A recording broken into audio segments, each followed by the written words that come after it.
नमस्कार बच्चों, आज के इस वीडियो में हम मॉडिफाइड एमसी मोरे हाफ ब्रिज इन्वर्टर के बारे में चर्चा करेंगे। अब आपके मन में पहला सवाल यही आएगा कि सर हमने मॉडिफाइड से ही क्यों स्टार्ट किया, एमसी मोरे हाफ ब्रिज इन्वर्टर से क्यों नहीं स्टार्ट किया। तो एमसी मोरे ने जो हाफ ब्रिज और फुल ब्रिज इन्वर्टर दिया, उस कन्वेंशनल जो सर्किट था उस सर्किट में बस आप यहाँ ध्यान रख लीजिएगा कि जो ये DA1 DA2 और RD था ये एब्सेंट था। बस इसके अलावा और इंडक्टर एब्सेंट था, बाकी इसके अलावा सेम सर्किट था। लेकिन इसको और इफेक्टिव बनाने के लिए, कम्यूटेशन सर्किट को और इफेक्टिव बनाने के लिए हमने DA1 DA2 और RD को यहाँ पे ऐड किया है। इसीलिए हम मॉडिफाइड एमसी मुरे हाफ ब्रिज इन्वर्टर से ही शुरुआत कर रहे हैं बच्चों। अब यहाँ दो प्रकार के कॉम्बिनेशन एलिमेंट आपको दिखेंगे। एक वो कॉम्बिनेशन एलिमेंट दिखेगा जिसमें आपको T1 T2 D1 D2 दिखेगा, और इस T1 T2 D1 D2 वाले सेक्शंस को अगर मैं इसको डिवाइड करूं तो that section is called main circuit section. यानी वो सर्किट सेक्शन है जो हमारे डिवाइस में सर्किट में ऑपरेट होता है as a inverter, half bridge inverter आपने पढ़ लिया है, तो that is called main circuit. अब बच्चों दूसरा जो सेक्शन है जिसके अंदर हमारे पास TA1 TA2 DA1 और DA2 है, ये जो है that is called commutating element circuit यानी कम्यूटेटिंग सर्किट। अब इस सर्किट को अगर आप बहुत ध्यान से देखेंगे तो नाम से भी इनके समझ में आएगा कि जो TA1 TA2 है, T4 थायरिस्टर, A4 ऑक्सिलरी, तो ऑक्सिलरी थायरिस्टर 1 ऑक्सिलरी थायरिस्टर 2, और इसीलिए सर्किट को हमने बोला कम्यूटेटिंग सर्किट। आपको याद होगा बच्चों, हमने रेक्टिफायर सर्किट में जब कम्यूटेशन के बारे में बात किया था, उस वहां पे भी हमने कम्यूटेटिंग सर्किट में ऑक्सिलरी थायरिस्टर और डिफरेंट डिफरेंट कॉम्बिनेशंस को यूज किया था। सिमिलरली बच्चों यहाँ दो थायरिस्टर्स के एंटी पैरेलल में दो डायोड है DA1 DA2, और यहाँ पे आपके हाफ ब्रिज इन्वर्टर में TA और T2 के पैरेलल में यानी एंटी पैरेलल में दो डायोड हैं D1 और D2। तो जो D1 D2 है बच्चों, ये फ्लाईबैक डायोड्स हैं, ऑलरेडी आप पहले ही पढ़ चुके हैं। अब यहाँ हम बात करते हैं DA1 और DA2। DA1 DA2 क्या है बच्चों, तो DA1 DA2 और दो ऑक्सिलरी डायोड्स है, D4 डायोड A4 ऑक्सिलरी। तो ऑक्सिलरी डायोड्स हैं जो कि ऑक्सिलरी थायरिस्टर TA1 और TA2 के एंटी पैरेलल में कनेक्टेड है। अब बच्चों यहाँ दो कम्यूटेटिंग एलिमेंट्स आपको दिख रहे हैं जो कि फोर्स कम्यूटेशन को परफॉर्म करते हैं, और वो है L और C। अब यहाँ RD क्या है बच्चों, तो this RD is called damping resistors. याद रखिएगा बच्चों, डैम्पिंग डैम्पिंग रेसिस्टर को हमने RD से रिप्रेजेंट किया, D4 damping R4 resistor. Load कौन सा ले सकते हैं बच्चों, यहाँ पे लोड हम चाहे सर्किट में तो RL लोड हम यूज करके डिस्कशन कर सकते हैं। बच्चों यहाँ सबसे इंपॉर्टेंट चीज है कि इसके अंदर हम करंट कम्यूटेशन कर रहे हैं, फोर्स कम्यूटेशन के अंदर, ना कि वोल्टेज कम्यूटेशन कर रहे हैं। तो हमने देख लिया दो प्रकार से, हमारे पास दो प्रकार के सर्किट है इसमें डायग्राम में। एक है कम्यूटेटिंग सर्किट और दूसरा है मेन सर्किट। मेन सर्किट को टर्न ऑफ करने के लिए हमने ऑक्सिलरी यानी कम्यूटेटिंग सर्किट को यहाँ पे यूज किया है, जिसके अंदर कम्यूटेटिंग एलिमेंट्स है। और लोड कैसे कनेक्ट होगा बच्चों, यहाँ पे आप लोड को शो कर सकते हैं, दैट इज लोड। और ये लोड हो सकता है बच्चों, जैसे मैं RL लूँ R लूँ, इट डिपेंड्स ऑन मी मैंने कौन सा लोड लिया है। तो आइए बच्चों आगे अब हम डिटेल में इनका different different modes of operation को समझेंगे। बस मोड्स ऑफ ऑपरेशन को समझने से पहले हम यहाँ कुछ एजम्पशंस मान लेते हैं। सबसे पहला एजम्पशंस है कि जो इंडक्टर और कैपेसिटर है ये प्योर इंडक्टर और प्योर कैपेसिटर है, इसके अंदर कोई भी रेसिस्टिव एलिमेंट्स नहीं है, यानी ये आइडियल इंडक्टर आइडियल कैपेसिटर है। दूसरा इंपॉर्टेंट है, जितने भी मेरे थायरिस्टर के स्विचेस हैं ये सब आइडियल स्विचेस हैं, टर्न ऑन होते ही कंडक्ट करने लगेंगे, टर्न ऑफ होते ही ऑफ हो जाएंगे, कम्यूटेट हो जाएंगे। तीसरा, जो लोड करंट है वो कम्यूटेशन सर्किट के ऑपरेट होने से कांस्टेंट रहेगा, जो भी लोड सर्किट में लोड करंट में ले रहा हूँ वो कांस्टेंट रहेगा, याद रखिएगा। ये तीन बेसिक एजम्पशंस है। अब इन्हीं बेसिक एजम्पशंस पे हम एक एक करके different different modes of operation के बारे में समझेंगे, और उसी मोड्स ऑफ ऑपरेशन को समझते हुए हम देखेंगे कैसे ऑक्सिलरी सर्किट हमारे मेन सर्किट को, कम्यूटेटिंग सर्किट हमारे मेन सर्किट को ऑफ कर रहा है। तो आइए बच्चों सबसे पहले हम मोड 1 की चर्चा करते हैं। बच्चों सबसे पहले मोड 1 का डिस्कशन करते हैं। मोड 1 में हम T less than equal to 0 यानी स्विच के इस सर्किट के ऑन होने से पहले की हम बात कर रहे हैं। मीन्स यहाँ मैंने बिफोर टी इक्वल टू 0 लिखा है, इसका एग्जैक्ट मीनिंग यही है। जैसे मैंने बिफोर टी इक्वल टू 0 लिखा तो मेड मोड 1 आते हैं, देख रहे हैं सर्किट का टोटल जो स्कीमेटिक डायग्राम है वो टोटल चेंज हो गया, नक्शा चेंज हो गया है। अब ये क्यों चेंज हुआ बच्चों?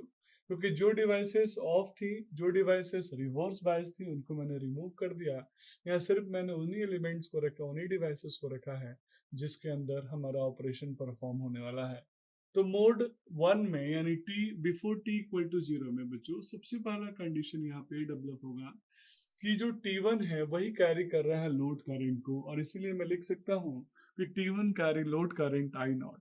और जब T1 load current I not को कैरी कर रहा है तो जो सप्लाई से जो सप्लाई का करंट आएगा और लोड के थ्रू हो जाएगा, वो करंट की वैल्यू टी नॉट T1 के करंट की वैल्यू के बराबर होगा। तो आई टी वन यानी थारिस्टर 1 का जो करंट है that I T one equal to I naught. अब हम बच्चों बात करेंगे कैपेसिटर के कंडीशन के बारे में। तो यहाँ पे जो कैपेसिटर है, मैं मान के चल रहा हूँ कि इनिशियली ये चार्ज्ड कैपेसिटर है। मीन्स मैंने क्या किया है, चार्ज किया है। कितने वोल्टेज से चार्ज किया है बच्चों? इसको मैंने सप्लाई वोल्टेज की जो वैल्यू है टोटल Vs, उससे मैंने इसको चार्ज किया है। और प्लस चार्ज भी कैसे किया है, तो आप जो पोलरिटी मैंने लिखाया है यहाँ पे, उसी पोलरिटी को हमने के हिसाब से चार्ज किया। यानी राइट प्लेट को मैंने पॉजिटिव रखा है, लेफ्ट प्लेट को निगेटिव रखा है। तो मैं यहाँ पे मेंशन कर सकता हूँ कि C इज ऑलरेडी चार्ज, और उसकी जो चार्जिंग वोल्टेज है दैट इज Vc, वो किसके बराबर है, Vs के बराबर। प्लस पोलरिटी भी कैसे रखी है मैंने, राइट प्लेट को पॉजिटिव रखा, लेफ्ट प्लेट को हमने नेगेटिव रखा है। अब हम बात करेंगे इंडक्टर के करंट का वैल्यू क्या होगा। तो इंडक्टर में जो करंट होगा वैल्यू बच्चों वो 0 होगा, यानी I अक्रॉस इंडक्टर अभी मैं मान के चल रहा हूँ 0 है।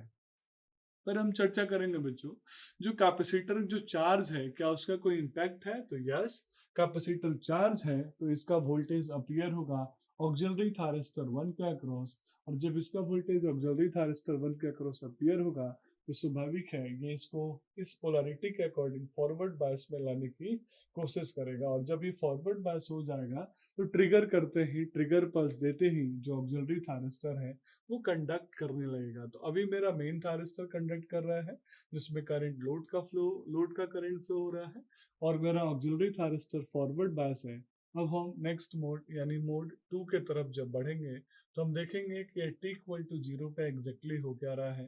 तो नॉर्मली टी इक्वल टू 0 पे हमारे पास बस एक ही काम होगा कि मैं इस मेन थारिस्टर्स को यानी ऑक्सिलरी थारिस्टर्स को टर्न ऑन करूंगा।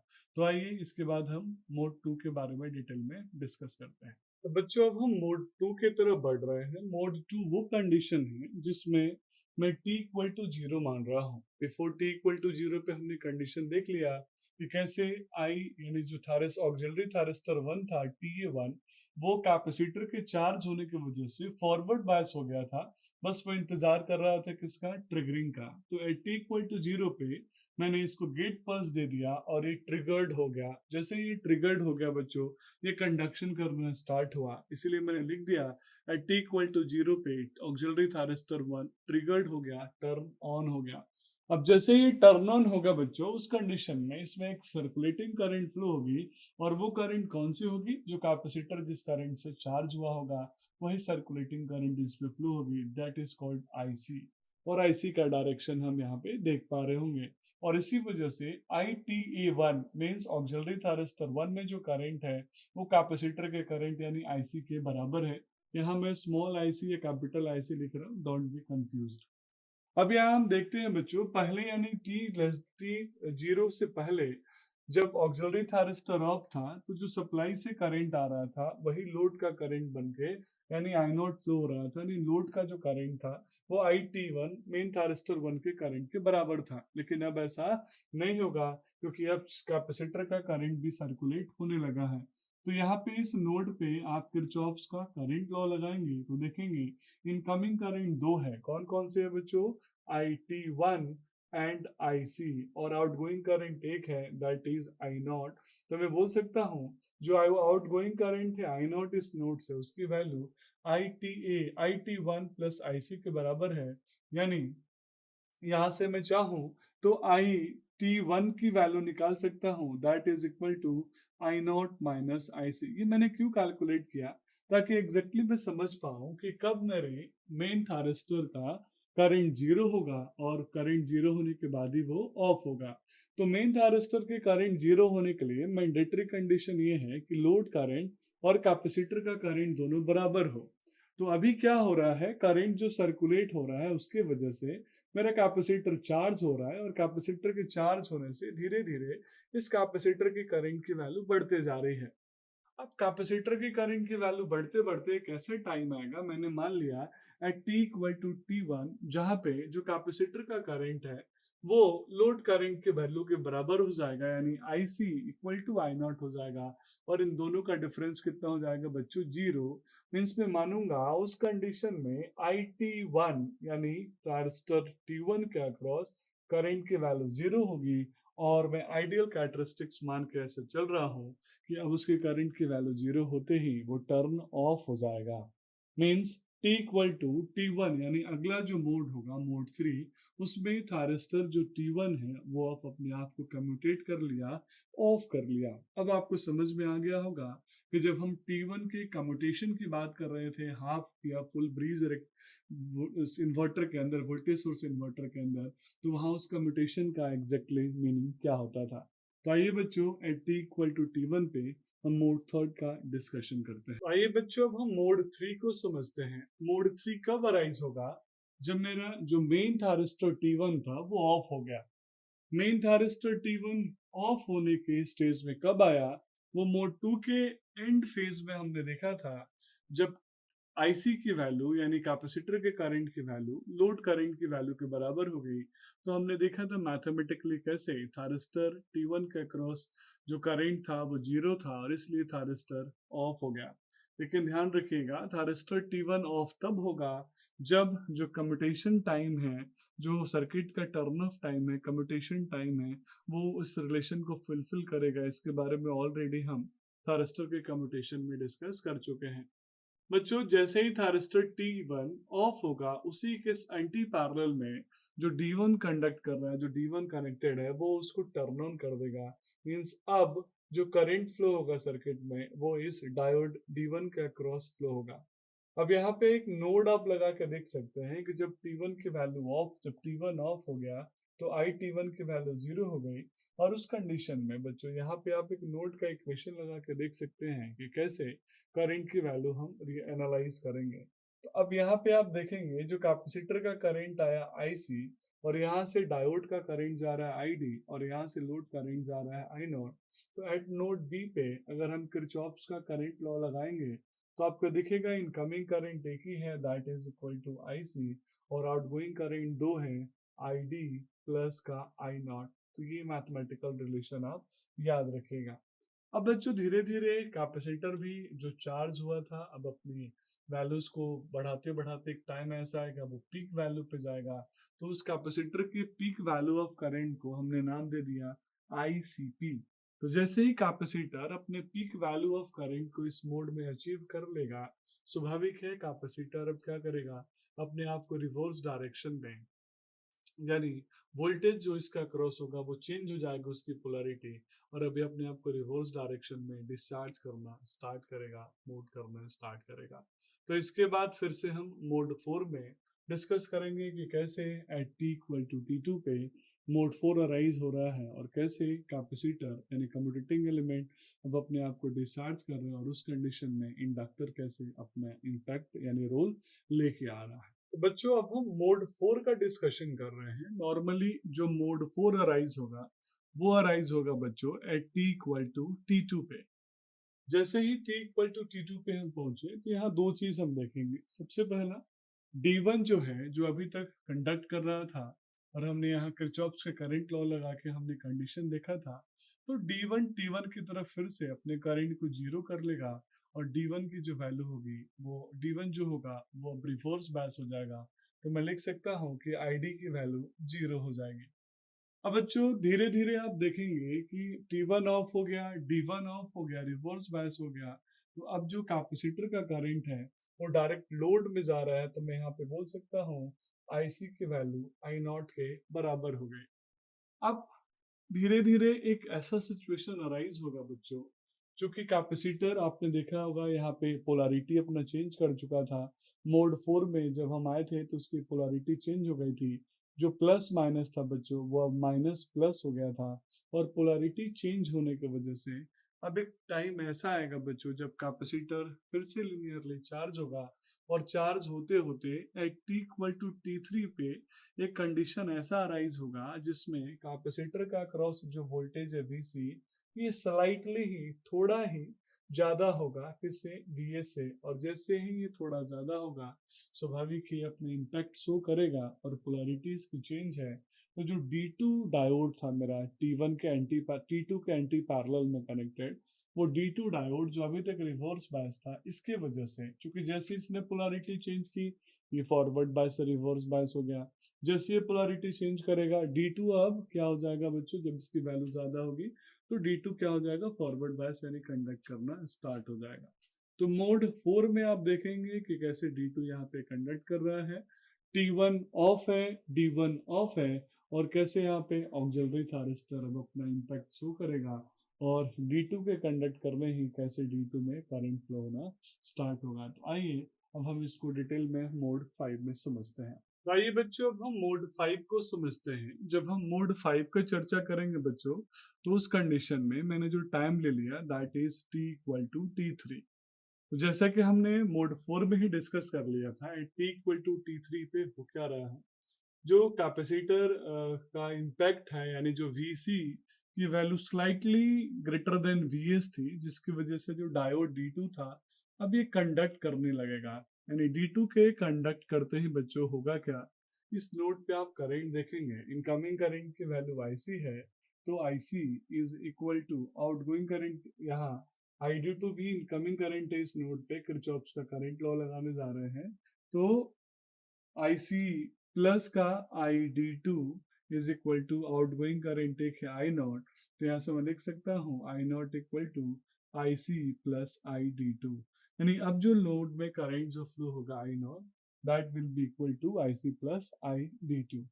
अब धीरे धीरे क्या होगा बच्चों एक लूप कंटेन कर रहा है क्योंकि इस D2 के कंडक्ट करते ही अब जो अगला VS/2 वोल्टेज था वो भी सर्किट के अंदर आ गया है एड ऑन हो गया है। तो वोल्टेज की वैल्यू अब कहीं ना कहीं समहाउ चेंज हो रही है इंक्रीज हो रही है। तो अभी भी लोड के अक्रॉस मैंने पोलैरिटी जो माइनस प्लस लिया था पहले अब हम इसकी पोलैरिटी को चेंज कर रहे हैं दैट इज प्लस माइनस। और लोड का वोल्टेज अभी भी V0 है। करंट का डायरेक्शन अभी भी सोर्स से लोड की तरफ ही जा रहा है। बस यह ध्यान रखिएगा इस VS/2 के D2 के थ्रू हमारा जो डायोड ID2 जो करंट है वो डायोड 2 में हो रहा है। अब होगा क्या बच्चों सोर्स क्या कर रहा है अब एनर्जी लोड से रिसीव कर रहा है। अब आप देखिए अभी तक क्या होता था सोर्स से एनर्जी जा रही थी लोड की तरफ लेकिन अब उल्टा हो रहा है। अब लोड से एनर्जी समहाउ कहाँ जा रही है सोर्स की तरफ जाके फेड हो रही है। और इस कंडीशन में क्या होगा बच्चों जो कैपेसिटर करंट है वो फिर से इंक्रीज होगा। कैपेसिटर में करंट जो फ्लो होगा वो अपने आप को फिर से चार्ज करेगा। जैसे ही कैपेसिटर में करंट जाएगा बच्चों कैपेसिटर यहाँ चार्ज होगा और चार्ज होते ही फिर से एक ऐसा कंडीशन यहाँ पे अराइज होगा जिसको हम मोड 6 में डिटेल में डिस्कस करेंगे। उस कंडीशन में देखेंगे कि कैसे अब ऑक्सिलरी थारिस्टर TA1 और जो मेन थारिस्टर T2 था उसका क्या इम्पेक्ट हो रहा है और D2 कैसे अपना रोल यहाँ पे प्ले कर रहा है। अब बच्चों अब हम नेक्स्ट मोड में आ चुके हैं that is next mode 6। Mode 6 हम पहुंचेंगे T इक्वल टू T4 पे। इसलिए मैंने T इक्वल टू T3 के बाद अब T इक्वल टू T4 पे हम आएंगे।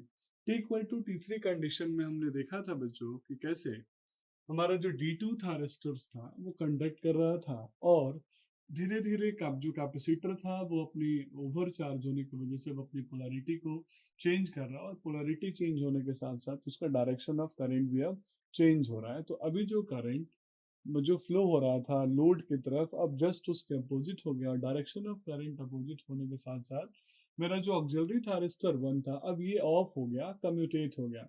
इसके ऑफ या कम्यूटेट होते ही जो कैपेसिटर का करंट है इसने DA1 को फॉरवर्ड बायस कर दिया और अभी कंडक्ट करना स्टार्ट हुआ। तो अब जो जो कैपेसिटर करंट है IC अब वो सोर्स से किधर जा रहा है अब लोड से किधर जा रहा है बच्चों सोर्स की तरफ। अब यहाँ पे देख रहे हैं लोड का करंट I0 आ रहा है कैपेसिटर का करंट IC आ रहा है और ये डायोड करंट ID2 जा रहा है वापस सर्किट को कंप्लीट करने के लिए। तो मैं यहाँ किरचॉफ्स का करंट लॉ फिर से लगा सकता हूँ और कैलकुलेट कर सकता हूँ कि इनकमिंग करंट दो हैं IC और साथ में है I0 और आउटगोइंग करंट एक है ID2। तो लिख सकता हूँ ID2 is equal to IC plus का I0। बाकी लोड का करंट बच्चों अभी भी मेरे पास I0 ही है और लोड की पोलैरिटी मैंने अभी वही प्लस माइनस ही यहाँ पे कंसीडर की हुई है। यानी यहाँ पे देख रहे हैं कि ID2 की जो वैल्यू है वो IC प्लस I0 के बराबर हो गई है।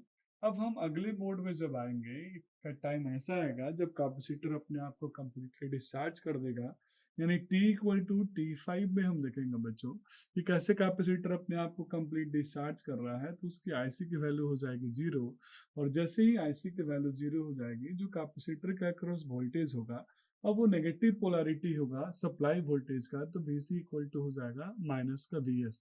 और जैसे ही VC इक्वल टू माइनस का VS होगा तो जो ऑक्सिलरी डायोड टर्न ऑन हुआ था DA1 अभी क्या हो जाएगा, टर्न ऑफ हो जाएगा और वापस फिर से कैपेसिटर की पोलैरिटी यानी जो कैपेसिटर का लेफ्ट प्लेट है वो अब हो जाएगा पॉजिटिव और राइट प्लेट क्या हो जाएगा नेगेटिव। तो VC इक्वल टू मिलेगा VS। तो आइए नेक्स्ट मोड में यानी मोड 7 में हम देखते हैं कि कैसे T इक्वल टू T5 पे ऑक्सिलरी थायरिस्टर ऑफ हो रहा है और कैसे सर्किट डेवलप हो रहा है। तो बच्चों आइए अब हम मोड 7 को देखते हैं। मोड 7 अराइज कब हुआ था, eight T equal to T5 पे। यानी जैसे हम T इक्वल टू T5 पे पहुंचे थे, जो ऑक्सिलरी डायोड 1 था यानी DA1 था, DA1 ऑफ हुआ और ऑफ होने के पीछे रीजन वही था बच्चों, वो था कैपेसिटर ने अपनी करंट की पोलैरिटी को डायरेक्शन को चेंज कर दिया था। अब जैसे ही कैपेसिटर अपने आप को चार्ज किया था, अब चार्जिंग की वजह से जो VC था वो माइनस का VS था, जो हमने पिछले मोड में डिस्कस कर लिया था।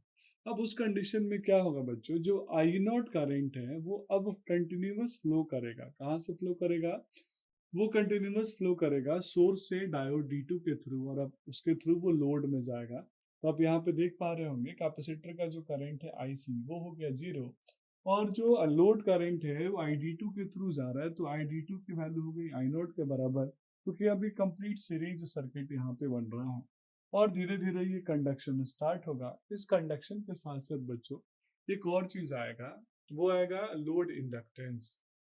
अब यहाँ पे सबसे इम्पोर्टेंट चीज ये है कि एनर्जी स्टोर्ड होगी इंडक्टर के अंदर, इंडक्टर के अंदर स्टोर्ड होने की वजह से अब नेक्स्ट टाइम यानी मैं मोड अगर 8 की बात करूँ T इक्वल टू T6 पे एक ऐसा कंडीशन आएगा जहाँ पे D2 की वैल्यू क्या हो जाएगी, रिवर्स बायस हो जाएगी। क्यों रिवर्स बायस हो जाएगी, क्योंकि अब I0 की वैल्यू जैसे ही रिवर्स बायस होगी उस कंडीशन में I0 की वैल्यू क्या हो जाएगी, 0।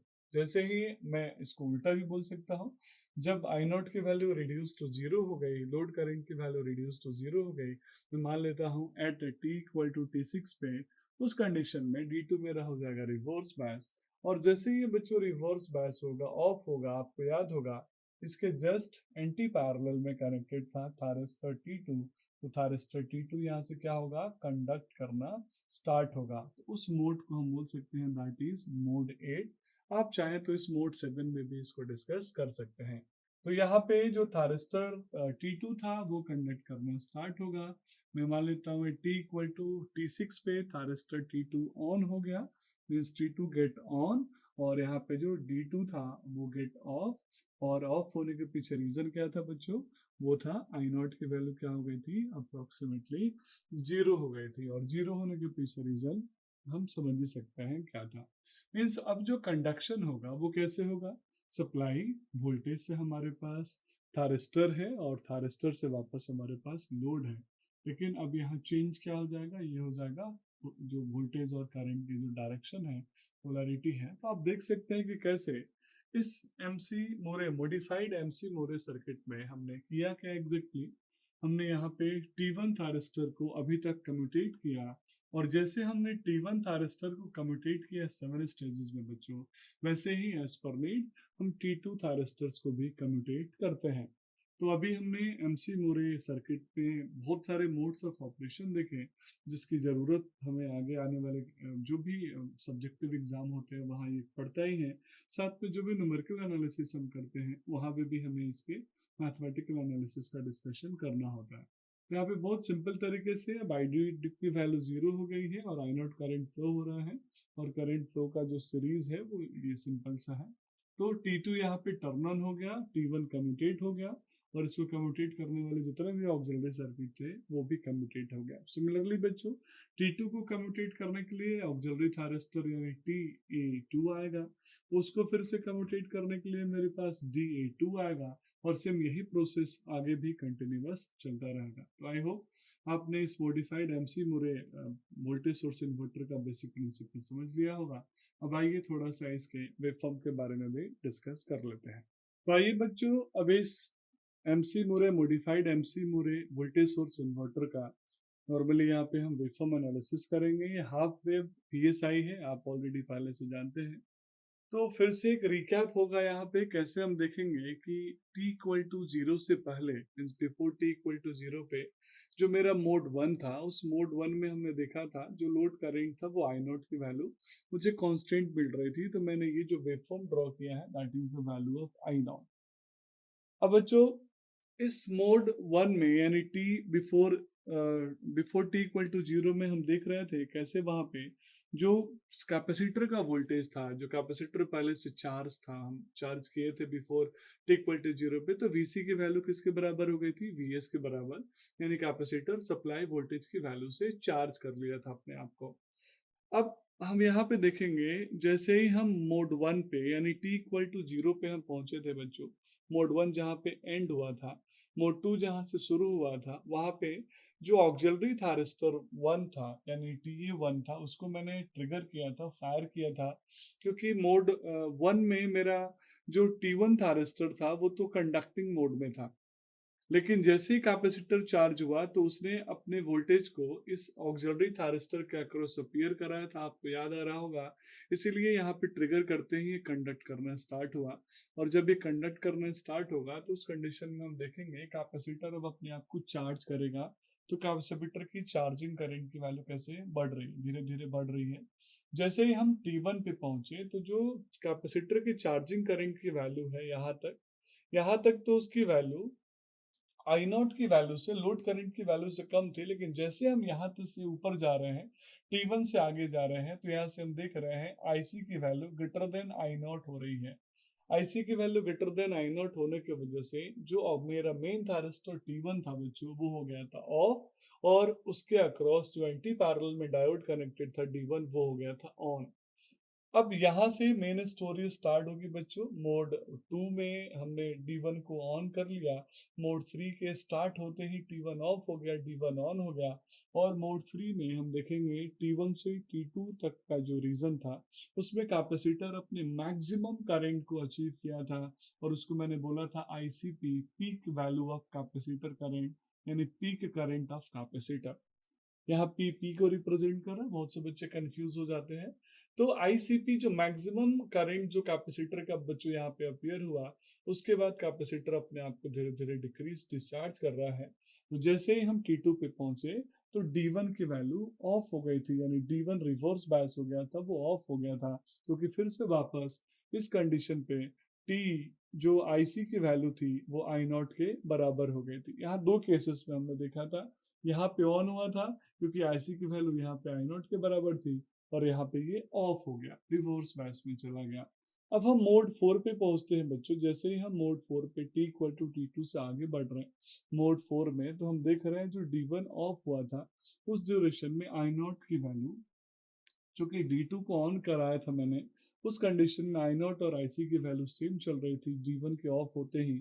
और जैसे ही हम t इक्वल टू T3 पे पहुंचे थे बच्चों, यहाँ कैपेसिटर अपने करंट को डिक्रीज करना, डिस्चार्ज करना स्टार्ट किया था। कैपेसिटर धीरे धीरे ऑफ डिक्रीज कर रहा था, तो मैंने T2 को फायर कर दिया था, लेकिन ध्यान रखिएगा D2 अभी तक मेरा ऑन है।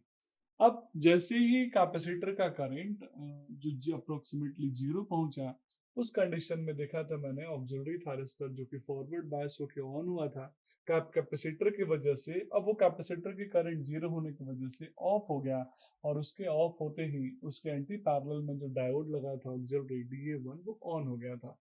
मोड 6 में हम जैसे बच्चों पहुंचे थे, उस कंडीशन में हम देखेंगे कि कैसे जो डायोड का करंट था, आप यहाँ ये भी पैरेलली रिकॉल करते चलिए कि जो डायोड D2 का जो करंट था वो धीरे धीरे इंक्रीज हो रहा था। कब इंक्रीज हो रहा था?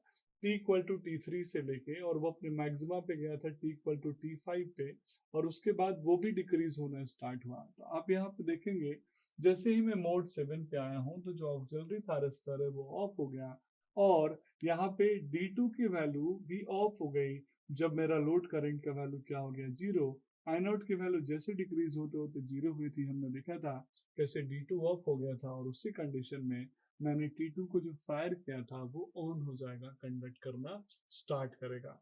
और पैरेलली बच्चों D2 के ऑफ होते ही ID2 का जो करंट था वो भी क्या हो जाएगा? यहाँ पे ऑफ हो जाएगा।